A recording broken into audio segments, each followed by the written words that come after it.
की कक्षा में आप सभी का हार्दिक स्वागत है। मंत्र पाठ। ओम शन्नो मित्रः शं वरुणः शन्नो भवद्वर्यमा शन्न इन्द्रो बृहस्पतिः शन्नो विष्णुरुक्रमः।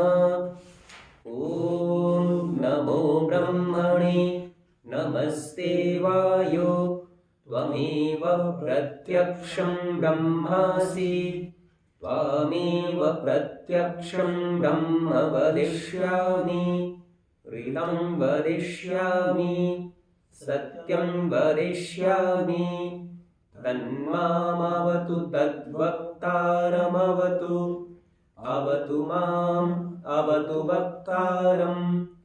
ओम शांति शांति शांति। पिछले पाठ में नंबर बताइए। जी माता जी अभी बताएंगे। पिछले पाठ में आपका कोई प्रश्न या शंका हो तो पहले उसे पूछ सकते हैं।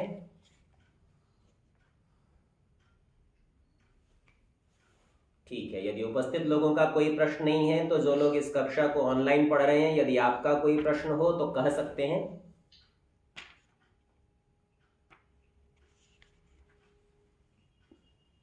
ठीक है, यदि किसी का कोई प्रश्न नहीं है तो आगे के पाठ का हम विचार करेंगे। सप्तम समुल्लासः, पृष्ठ संख्या 151। और इस पृष्ठ पर हमने 2 मंत्रों का अर्थ देख लिया था। इसमें से प्रथम मंत्र का तो आर्य भाषा में किया गया ऋषि का अनुवाद भी देख लिया था, और जो दूसरा मंत्र है उसके आर्य भाषा के अनुवाद को आज देखेंगे। तो यहाँ जो मंत्र का अर्थ था वो इस प्रकार था कि हे परमेश्वर, आप तेज से युक्त हैं, मुझ में इस तेज को धारण करा दीजिए। आप वीर्य, बल, ओज, क्रोध और सहनशीलता से युक्त हैं, मुझे भी ये सब गुण दे दीजिए। यहाँ आर्य भाषा में स्वामी जी महाराज अर्थ करते हैं, आप प्रकाश स्वरूप हैं, कृपा कर मुझ में भी प्रकाश स्थापन कीजिए। आप अनंत पराक्रम युक्त हैं, इसलिए मुझ में भी कृपा कटाक्ष से पूर्ण पराक्रम धरिए। आप अनंत बल युक्त हैं, इसलिए मुझ में भी बल धारण कीजिए। आप अनंत सामर्थ्य युक्त हैं, मुझको भी पूर्ण सामर्थ्य दीजिए। आप दुष्टकाम और दुष्टों पर क्रोधकारी हैं, मुझको भी वैसा ही कीजिए। आप निंदा, स्तुति और स्व अपराधियों का सहन करने वाले हैं, कृपा से मुझको भी वैसा ही कीजिए। तो यहाँ आप देखते हैं प्रार्थना करने की एक शैली है। इस शैली का हमको विचार करना है। स्वामी जी महाराज इन मंत्रों के माध्यम से यही सिखा रहे हैं, प्रार्थना क्या होती है, कैसे की जाती है और प्रार्थना का फल कैसे प्राप्त होता है। तो परमेश्वर को उस नाम से ही संबोधित किया जिस जिस गुण का हम विचार करना चाहते हैं। अर्थात यहाँ हम परमेश्वर के उस गुण का स्मरण और विचार करते हैं और यह देखते हैं कि इस गुण के द्वारा परमेश्वर सामर्थ्य वाला बना हुआ है, और ठीक वैसा ही गुण हमारे अंदर हो तो हमारे अंदर भी उस प्रकार का सामर्थ्य उपस्थित हो जाएगा। अब वह किस हेतु से वैसा बना है, वही हेतु हमें भी प्राप्त करना है। इसीलिए जिस नाम वाला परमेश्वर, उस नाम वाले गुण को हमें अपने अंदर धारण करना है। अब यहाँ इसके आगे 6 मंत्रों का एक समूह है, और इन 6 मंत्रों को हम शयनकालीन मंत्र के नाम से जानते हैं। ये सब के सब मंत्र यजुर्वेद के 34वें अध्याय के पहले से लेकर 6ठे तक के मंत्र हैं।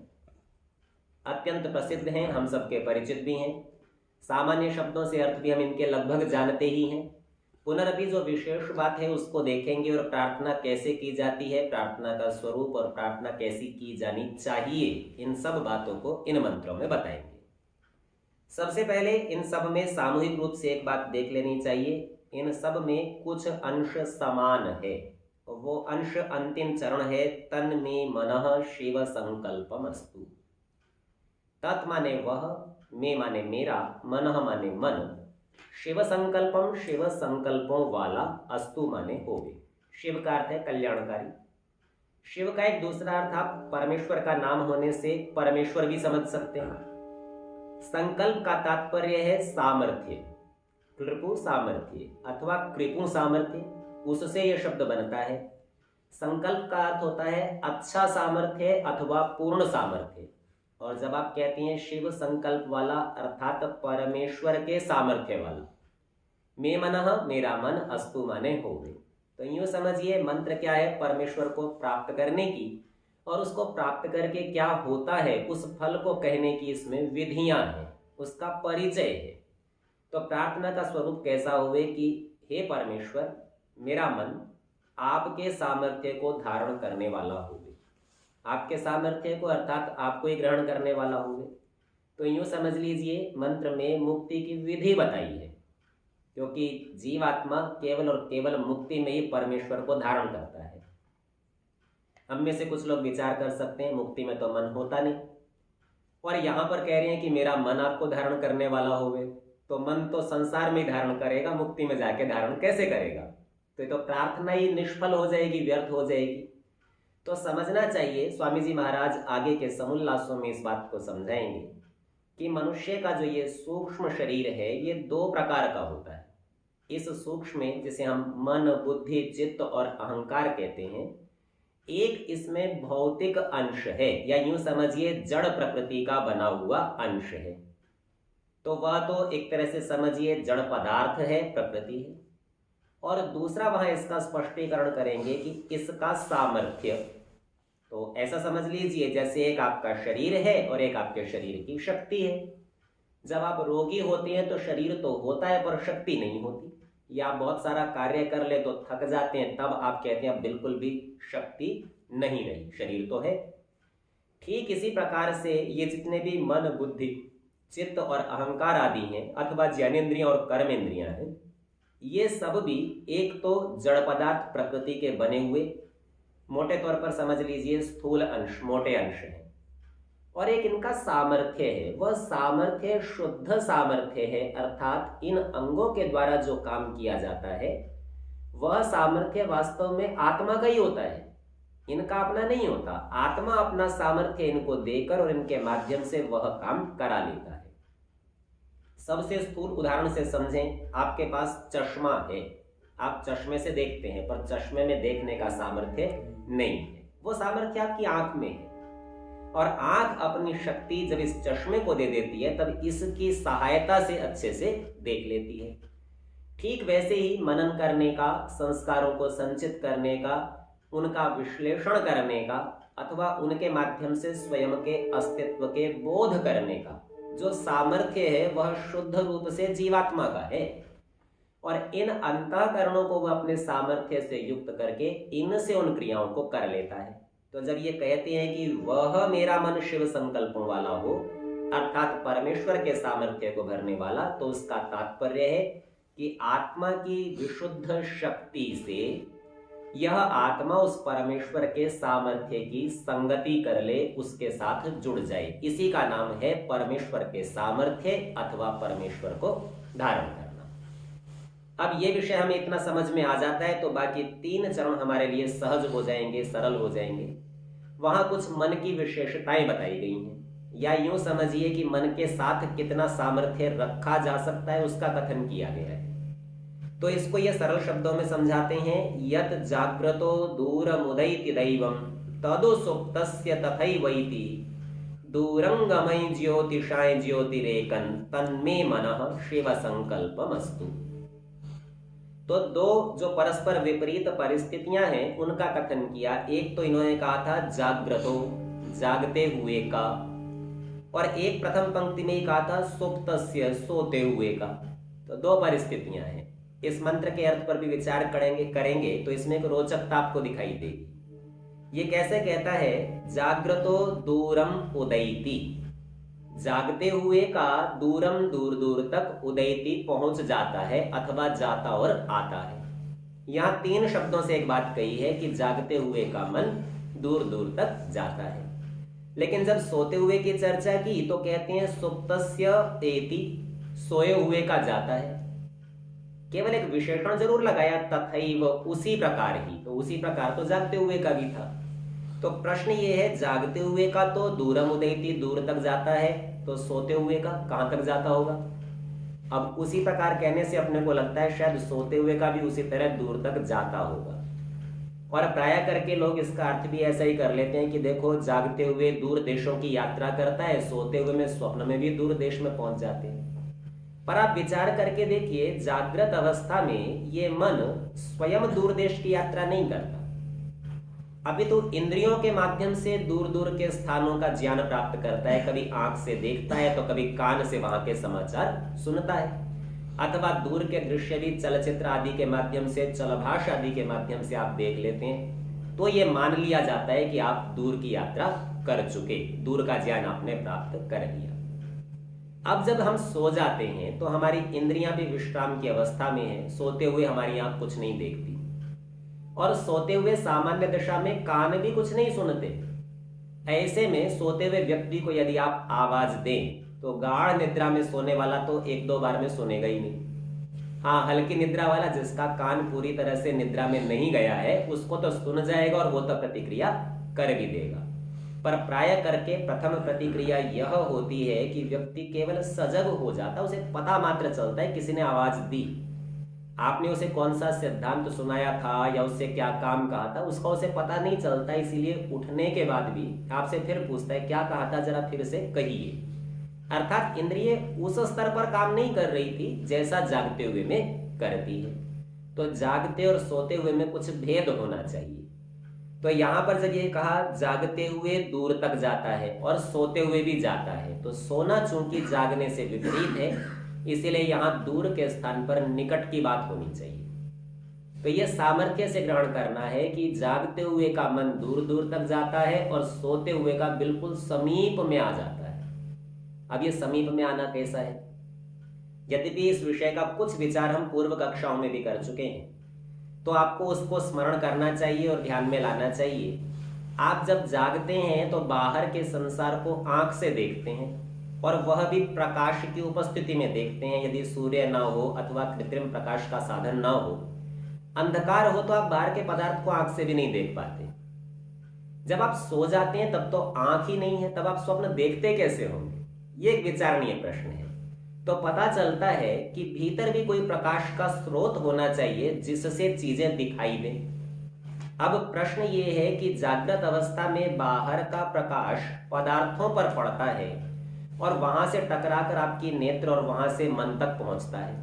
यहां पर नेत्र तक तो प्रकाश आया और नेत्र के आगे उसकी प्रतिक्रिया तरंगों के रूप में मन तक पहुंचती है।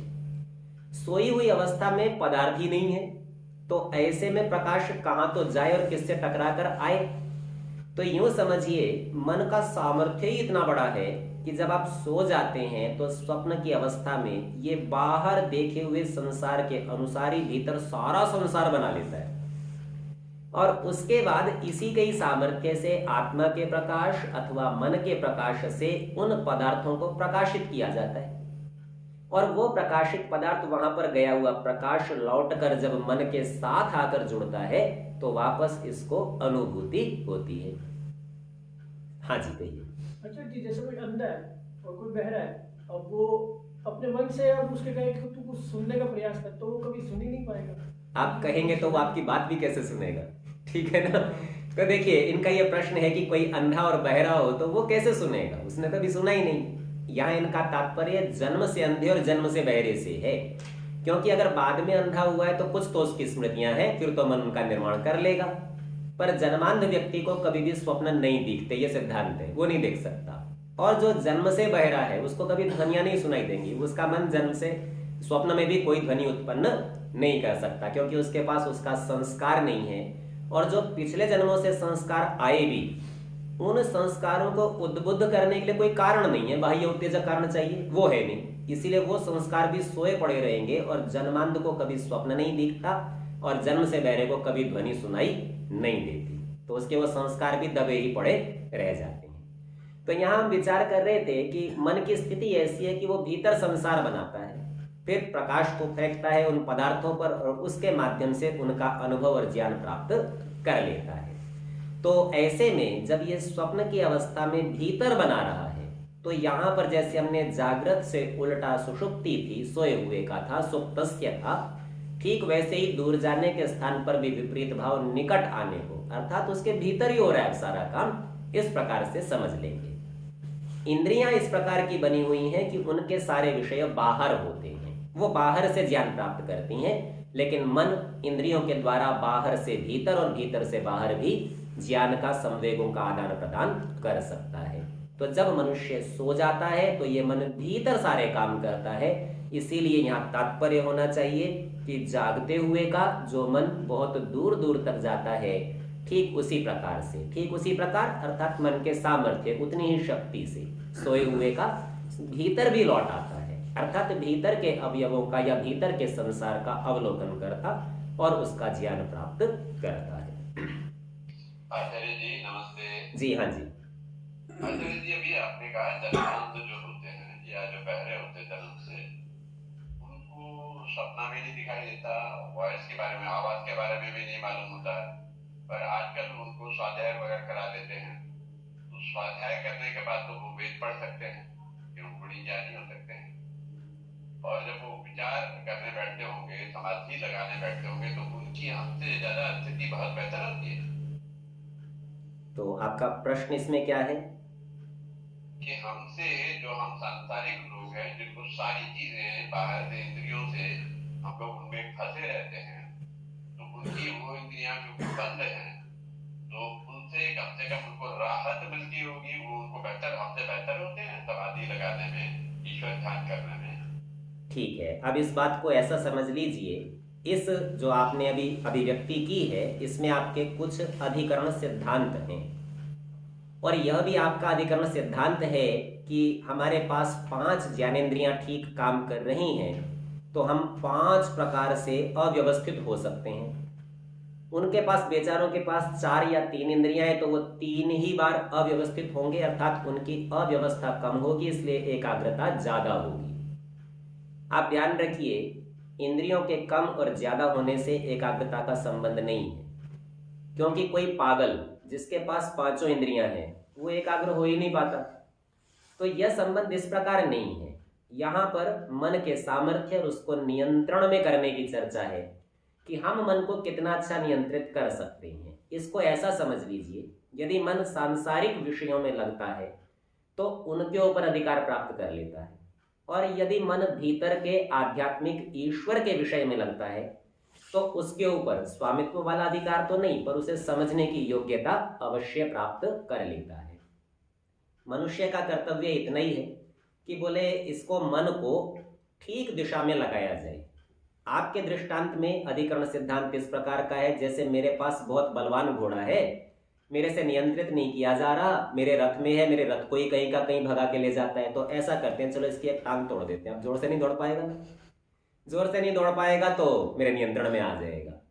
तो ध्यान रखिए, हमको ऐसा लग सकता है एक बार, जैसे आपने अभिव्यक्ति दी, प्रस्तुति दी, उसमें ऐसा लग सकता है कि कदाचित वहां पर डिस्ट्रैक्शन नहीं है, बाधाएं नहीं है, कम बाधाएं हैं, पर ध्यान रखिए ऐसा होने पर उसका सामर्थ्य भी कम हो जाएगा, क्योंकि मन जिन विषयों का विचार करता है वे सब वे विषय हैं जो उसने ज्ञान के द्वारा प्राप्त किए हैं। यदि उस व्यक्ति की 1 या 2 ज्ञानेंद्रियां काम नहीं कर रही, अर्थात उसके गोलक उपयुक्त नहीं है, तो इस दिशा में वो ज्ञान भी कम प्राप्त कर पाएगा। उदाहरण के लिए, अंधे आदमी को आधुनिक जो ब्रेल लिपि आदि है उसके माध्यम से आप वेद पढ़ाएं, आपने पढ़ा तो दिया, अब उसने स्पर्श से तो जाना, लेकिन वह कभी भी वर्णों के स्वरूप का अवलोकन नहीं कर सकता, उस विषय को समझ नहीं सकता। और यहाँ एक बड़ा रोचक मनोविज्ञान है। आप जिस भी अक्षर को देखते हैं, यदि मैं आपसे कहूं आप पढ़ते कैसे हैं, आप सोचेंगे मैंने आंख से देखा। अब देखा क्या देखा आपने? तो काली स्याही देखी, या जिस भी रंग का अक्षर लिखा हुआ उस स्याही को देखा और उस पर एक विशेष आकृति को देखा, लेकिन आपको उसका बोध कैसे हुआ कि ये लिखा हुआ है? ऐसा देखना तो पशु पक्षी भी करते हैं, पर उन्हें पता नहीं चलता ये म है कि प है कि क है। तो यूं समझिए आपके मन में ये सामर्थ्य दिया गया है कि जो वर्ण सामने लिखा हुआ है आपका मन उसी आकार का हो जाता है। म लिखा हुआ है तो आपका मन भी म के आकार का। यहाँ आकार से तात्पर्य ऐसा मत समझ लेना अंदर सचमुच परिवर्तन हो रहा है, इसे आप वृत्ति समझिए। ये समझने के लिए है, क्योंकि जो परोक्ष बातें होती हैं वो किसी दृष्टांत से बताई जाती हैं, सो ऐसा मैं आपको बता रहा हूं। तो जिस जिस वर्ण को, जिस जिस रूप को और आकृति को देखते हो, एक बार आपका मन लगभग वैसा ही हो जाता है। उससे आपका संस्कार बन गया कि मैं ऐसा हुआ था, और उसके आधार पर आप विभिन्न आकृतियों का समायोजन करते हैं और शब्द की संरचना बना लेते हैं। नहीं तो शास्त्रकार तो एक विवाद ऐसा भी उठाते हैं, बोले देखो मुझे एक शब्द बोलना है, गऊ, बोले जब मैंने ग बोला तब औ और विसर्ग नहीं बोला था, फिर जब औ बोला तो ग और विसर्ग नहीं था, और जब विसर्ग बोला तो ग और औ दोनों चले गए। अब मन में एक समय में एक ज्ञान रहता है, तो पूरे गौ का पता कैसे चला?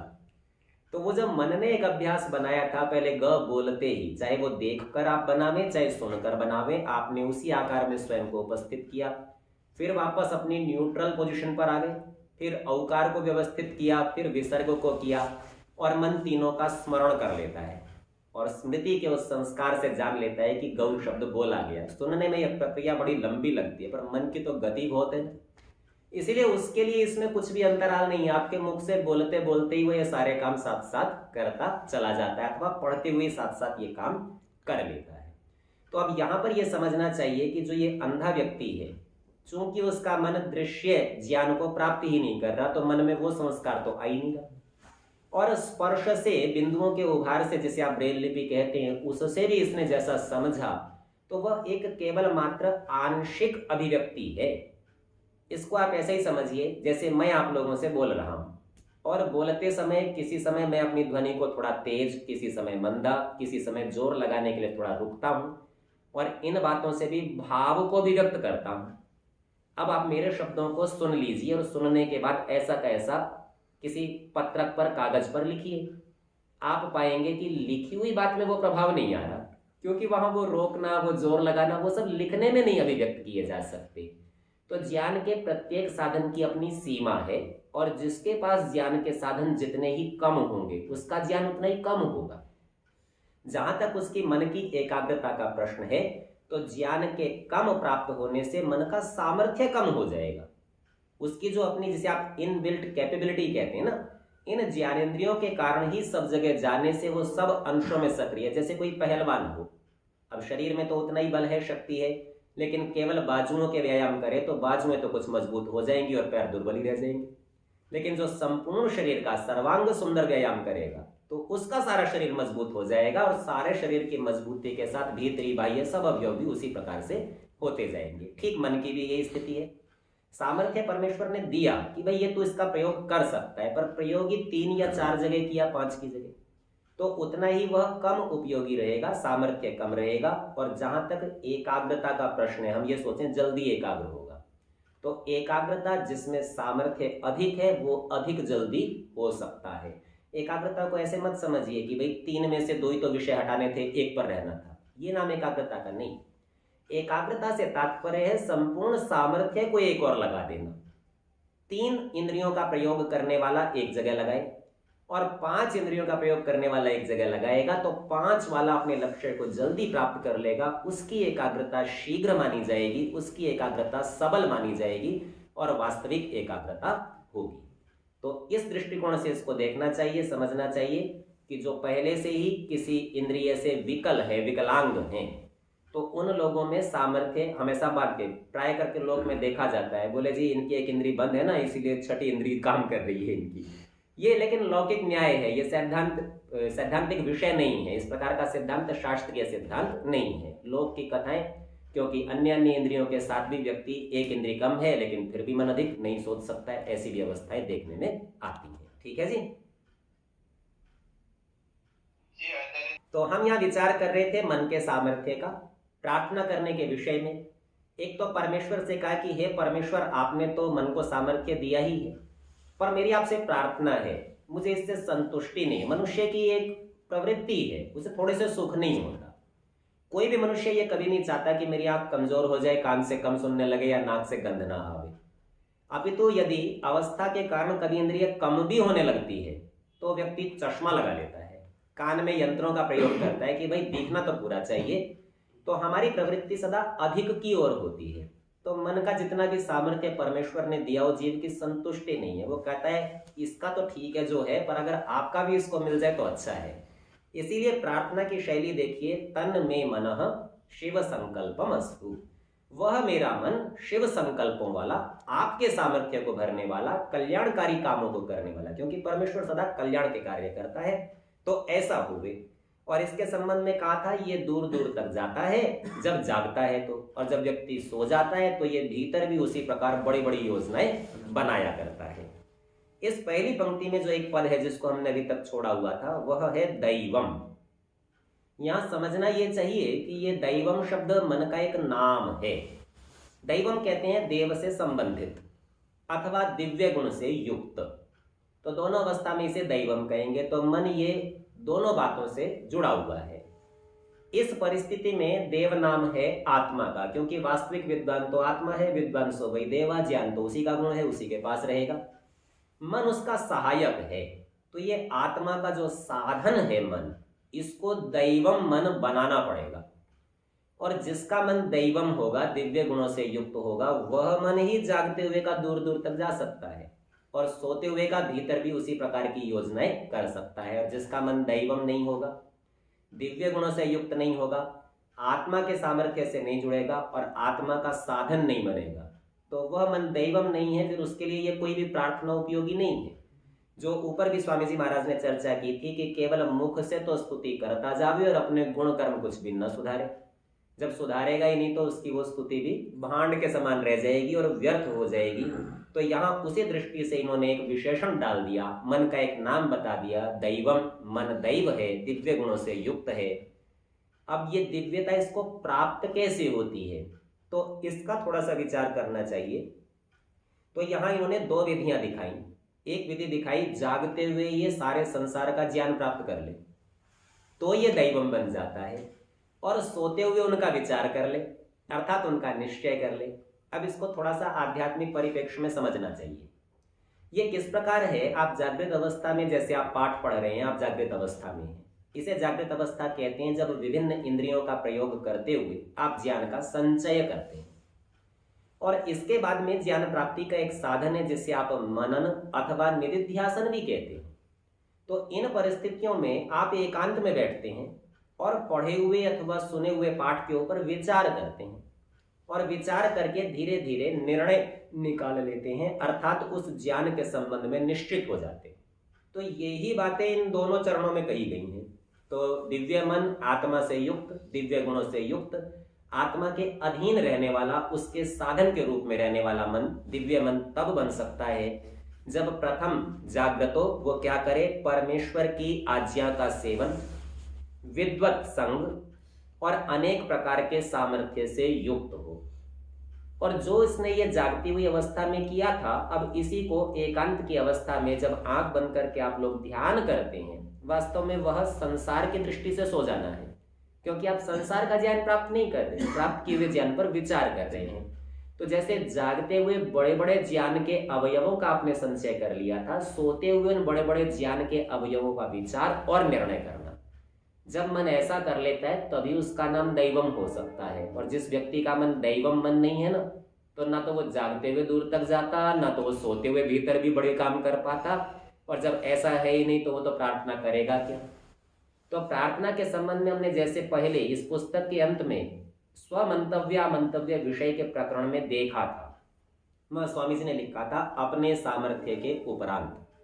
तो ये दोनों चरण मन के सामर्थ्य का प्रदर्शन कर रहे हैं। भाई पहले आपको ये काम करना है, ऐसा करने से आपका मन दिव्य मन या दैव मन बन जाएगा। और जब आपका मन दैव मन बन जाएगा तब आप कह सकते हो तन में मनः शिव संकल्पमस्तु, कि मैंने इसको तैयार कर लिया, अब तो इसे सामर्थ्य दे दीजिए। ये प्रार्थना की शैली है, इन मंत्रों का प्रयोग यहाँ किया इसीलिए गया है। अच्छा, ऐसा नहीं है कि इसके अतिरिक्त हम किसी और चीज की प्रार्थना परमेश्वर से न करते हो, पर यूं समझिए मन जो है वह आत्मा का सबसे निकट का और सबसे अधिक शक्तिशाली साधन है। तो मांगना कैसे होता है, ठीक कैसे करना होता है। आप लोक में एक नियम सुनते हैं, चैरिटी बिगिंस एट होम। भाई कोई अच्छा काम प्रारंभ करना है तो पहले अपने घर से शुरू किया जाता है। या यूं समझिए बाहर के समाज का सुधार आप तब कर सकते हैं जब आपने स्वयं को और अपने परिवार को सुधार लिया। बस ये वही स्थिति है। आत्मा तो शुद्ध है ही, तो आत्मा के साथ क्या किया, बोले अब तेरा पहला साधन कौन है, बोले मन, सबसे निकट वही सबसे बलवान। तो बोले पहले इसको ठीक कर ले, इसको दिव्य गुणों से युक्त दैवम बना ले। उसके साधन 3 थे, पहला साधन था परमेश्वर की आज्ञा का पालन, जो परमेश्वर कहे वो करना। अब वो करने के लिए कभी तेरे को पता होगा, कभी नहीं पता होगा, तो विद्वानों का संग करना, ये दूसरा काम कह दिया। और विद्वानों के संग के बाद भी उनसे करेगा क्या संग करने से? तो बोले उनके ज्ञान को प्राप्त करेगा, अर्थात भिन्न भिन्न प्रकार के सामर्थ्य को प्राप्त करेगा। ये 3 काम करेगा तो तेरा मन आत्मा का वास्तविक सहयोगी होगा। नहीं तो आप सब जानते हैं कि मन की वृत्तियों के कारण ये आत्मा अपने लक्ष्य तक नहीं पहुंच पाता। तो ये साधक होता हुआ भी बाधक बन जाता है। जैसे ये साधक सबसे बड़ा है ना, ऐसे ही बाधक भी सबसे बड़ा है। तो इस दृष्टिकोण से इस मंत्र में प्रार्थना के स्वरूप का और फल का एक साथ वर्णन कर रहे हैं। स्वरूप बताया, पहले अपने साधन को दिव्य बना लो। और दिव्यता कितनी होनी चाहिए कि जागते हुए दूर तक जा सके, सोते हुए भीतर भी उन सब का विचार कर सके, उन पर नियंत्रण कर सके।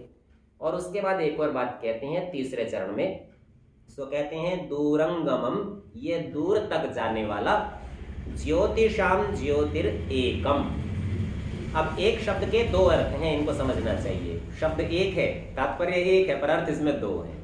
एक का अर्थ है अकेला, एक ही है। कोई ये कहे मेरे पास 2 मन है, ऐसा नहीं हो सकता। दूसरी बात, हम कभी कभी लोक भाषा में गौण प्रयोग के रूप में कह देते हैं, मेरा एक मन तो कर रहा है ये काम कर लूं, दूसरा मन कर रहा है नहीं कर लूं। वो मन के मात्र विकल्प हैं, अभी निर्णय नहीं हुआ ना, तब तक संकल्प नहीं है। इनमें से किसी एक बात को आप चुन लेंगे तो ये संकल्प हो जाएगा। तो यूं समझ लीजिए, मन आपका संकल्प और विकल्पात्मक है। बहुत सारे बिंदु उसके सामने रहते हैं और उसमें से उसे एक का चयन करना होता है। तो यहाँ शिक्षा तो यही दी थी, शिव संकल्पम, जो कल्याणकारी निर्णय हो ना उसको तो मैं पकड़ लूं, जो पूर्ण सामर्थ्य हो, परमेश्वर का सामर्थ्य हो, उसको मैं पकड़ लूं, दूसरों को मैं छोड़ दूं। यूं समझिए, धर्म के और कल्याण के कार्यों के संबंध में मन निश्चय कर लेवे, ऐसा हो जावे। अब इन्होंने कहा दूरंगमम, ये दूर तक जाता है, दूर भी इसका सामर्थ्य है और कुछ नहीं है, अर्थात अधिकता। तो अधिक से अधिक सामर्थ्य, अधिक से अधिक अच्छे काम, बड़े से बड़े अच्छे काम, छोटे नहीं। आप ऐसा समझिए, मैं एक भूखे को रोटी खिला सकता हूँ, मैं 2 को खिला सकता हूँ, मैं 10 को खिला सकता हूँ। तो बोले अच्छा काम तो 1 को खिलाना भी है, 1 को खिला के बैठ जाऊं। बोले नहीं, ये दूरंगमम है। जब सामर्थ्य अधिक है तो उसका उपयोग भी अधिक होना चाहिए। तो बड़ा दूरंगमम, दूर तक जाने वाला, अर्थात बड़े सामर्थ्यों को उपस्थित कर लेने वाला और उनका उपयोग करने वाला ये मन है। अब इस शब्द को सुनिए, एकम, एक तो कहा था अकेला है, एक ही है, 2 नहीं है। दूसरा एकम का अर्थ होता है असहाय, इसका कोई सहायक नहीं है। अर्थात यूं समझ लीजिए, बाकी जो इंद्रियां हैं वो स्वयं से कुछ काम नहीं कर सकती, वो मन के सामर्थ्य से कर सकती हैं। कार्य तो आत्मा के सामर्थ्य से ही करता है, लेकिन आत्मा अपनी शक्तियों को उसे देकर इतना निश्चिंत हो जाता है कि फिर जहां मन ले जाता है आत्मा उसके पीछे चलने लगता है। ये वैसी स्थिति है जैसे घोड़े को मार्ग का नहीं पता, लेकिन यदि आपने नियंत्रण में नहीं रखा तो उसके बाद वो कहीं भी जाएगा, कुछ भी करेगा। जैसे आप कोई वाहन चलाते हैं और उसके बाद प्रारंभ करके और उस पर से नियंत्रण छोड़ दें, तो फिर वो अपने आप एक स्वाभाविक गति से जिस भी प्रकार की प्रवृत्ति होगी वैसा कर लेगा। तो यूं समझ लीजिए, जड़ होते हुए भी चूंकि एक बार आप गति दे चुके तो उस गति के प्रभाव से ये आगे आगे उत्तरोत्तर गति करता है। बचपन में आप लोगों ने अनेक बार किया होगा, एक खेल खेलते थे, लट्टू चलाते हैं और हाथों में अंगूठे और अंगुली के योग से एक बल वेग पैदा करते हैं और उससे उसे घुमा देते हैं। घूमने के बाद जब वो जमीन पर पड़ता है अथवा किसी सतह पर आता है तो उस जमीन के अनुसार, यानी परिस्थितियों के अनुसार, कभी गोल, कभी थोड़ा टेढ़ा, कभी दाएं, थोड़ा आगे, थोड़ा पीछे, ऐसा अपने आप होता जाता है। मतलब उसके करने में अब आप साक्षात कारण नहीं है, आपका वेग तो परंपरा से कारण था। ठीक इसी प्रकार से जब आप एक बार मन को सक्रिय कर देते हैं तो फिर वो परिस्थितियों से खुद ही कुछ करता जाता है। तो इसीलिए उसको कहा ये सहायक नहीं है, ये अपने आप ही करेगा, यानी परिस्थितियों से इसमें कुछ ना कुछ परिवर्तन होते चले जाएंगे। तो जो ऐसा है उसकी एक और विशेषता इन्होंने कही, और वो विशेषता है ज्योतिषाम ज्योति ही। ज्योति कहते हैं प्रकाश को, ये प्रकाशकों का प्रकाशक है। यूं समझ लीजिए, संसार में जितने भी प्रकार के प्रकाशक हैं, प्रकाश करने वाले, वो चाहे कोई नक्षत्र हो, तारे हो, सूर्य, चंद्र, आपके घर में लगे हुए कृत्रिम गोलक हो या दीप दंड हो, कोई भी हो, इस प्रकार के जितने भी आपके यंत्र हैं, ये सब प्रकाश तो कर रहे हैं।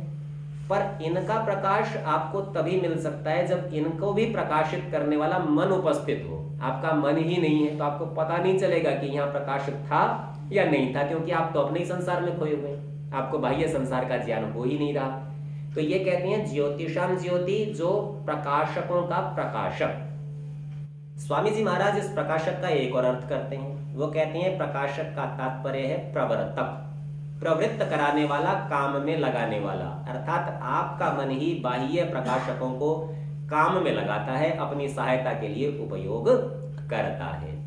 अब यहां पर प्रकाशकों को एक और तरह से देखिए, ये प्रकाशक है आपकी इंद्रियां, क्योंकि ये सब ज्ञान का प्रकाश आपके भीतर लेके आती हैं। तो इन इंद्रियों को कार्य में लगाने वाला ये मन ही है। ज्योतियों का ज्योति यानी जो प्रकाश करने वाले 5 आपके बल्ब लगे हुए हैं शरीर में भिन्न भिन्न प्रकार के ज्ञान को लाने के लिए, ये इन सबको एक्टिवेट कर देता है, प्रवृत्त करता है, चलो भाई ज्ञान लेकर आइए। और जिस जिस इंद्रिय से संबंध स्थापित करता है उसके ज्ञान को प्राप्त कर लेता है। बाकी जिस इंद्रिय से संबंध स्थापित नहीं करेगा तो उसका ज्ञान भीतर प्रवेश नहीं कर सकेगा। तो यूं समझ लीजिए इन सब 5 ज्ञानेंद्रियों का जो प्रकाशक है उनका प्रकाशक या प्रवर्तक ये है। तो इतनी सारी विशेषताएं मन की बताई और ये बता दिया कि देखो काम तो ये कितने बड़े कर सकता है, सामर्थ्य इसमें कितना हो सकता है, फिर थोड़े से हम संतुष्ट कैसे हों। यहाँ एक और बात का विचार करना चाहिए। आपका शरीर सामान्य तौर पर 100 वर्ष की अवस्था का समझा जाता है कि इतना चलेगा। थोड़ा आप अच्छे से ध्यान रखेंगे 125-150 तक, और वेद में 400 वर्षों तक की भी चर्चा आपको मिलती है, परंतु उसके बाद इसे नष्ट हो जाना है। ये हम सब जानते हैं। यदि इस जीवन में, इस जन्म में हमारी मुक्ति निश्चित नहीं हुई तो अगला शरीर मिलेगा, फिर वो भी 100, 125 और 400 तक चल जाएगा, तीसरा भी, चौथा भी, और क्रमशः चलता ही जाएगा। लेकिन मन जो हमारा आज इस शरीर के साथ है वो ही अगले में, तीसरे में, चौथे में, और जब तक मुक्ति नहीं है तब तक वो ही लगा रहेगा। तो यूं समझ लीजिए शरीर का सामर्थ्य बहुत कम है। इस कम होने के कारण ये थोड़ा चलता है, जल्दी नष्ट हो जाता है। और मन का सामर्थ्य बहुत बड़ा है, जो हो सकता है एक पूरी सृष्टि में भी, अर्थात 4 अरब 32 करोड़ वर्ष के काल में भी आपकी मुक्ति निश्चित ना हो, अगली सृष्टि में आपको जाना पड़े, तो ऐसी अवस्था में भी वही मन आपके साथ चलता चला जाएगा, उन्हीं संस्कारों को लेकर चलता चला जाएगा। तो विचार ऐसा कीजिए कि इस मन का सामर्थ्य इतना बड़ा है तो ये छोटी मोटी चीज में संतुष्ट नहीं हो सकता। आप कल्पना कीजिए आपने इतना सामर्थ्यवान मन ले लिया और उसको लेकर आप मूर्ति पूजा करने लगे। अब मूर्ति 1 फीट 2, 5, 10, दिल्ली में हनुमान जी 105 फीट के खड़े हैं, हो सकता है उससे भी बड़ी आप बना लेंगे, 200-500 की भी, या इस पूरी धरती की मूर्ति बना लीजिए। अब मन का सामर्थ्य तो इससे भी बहुत बड़ा है। इतनी बड़ी भी यदि मूर्ति होगी तो इस मन की स्थिति ऐसी होगी जैसे ऊंट के मुंह में जीरा दे दिया हो, कुछ है ही नहीं। तो ये छोटी वस्तु से कभी संतुष्ट नहीं होता, अल्प से कभी संतुष्ट नहीं होता, तो इसको इतना बड़ा पदार्थ देना चाहिए जिसके ये अंत को प्राप्त ही ना कर सके। इसीलिए मन को यदि कहीं लगाना है तो एकमात्र ब्रह्म ईश्वर में लगाना है, जो इतना बड़ा है कि उसमें ये खूब दौड़ लगाएगा और थक के इसी में डूब जाएगा।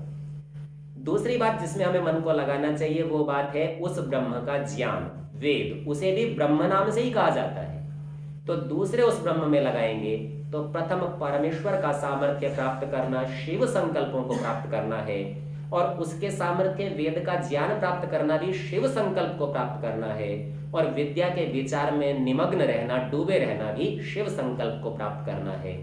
तो मंत्र के 3 चरणों में मंत्र के सामर्थ्य का, मन के सामर्थ्य का कथन किया, और चौथे चरण में प्रार्थना का प्रकार बताया कि जो 3 काम है वो तो मैं करूंगा, सामर्थ्य का उपयोग तो मैं करूंगा, और सामर्थ्य का उपयोग करने के बाद विज्ञान की आवश्यकता है, क्योंकि प्रार्थना का फल ही विज्ञान था। जी हाँ जी आचार्य जी, जी आचार्य जी, मन तो जड़ है, इस जीवन के साथ समाप्त हो जाना चाहिए।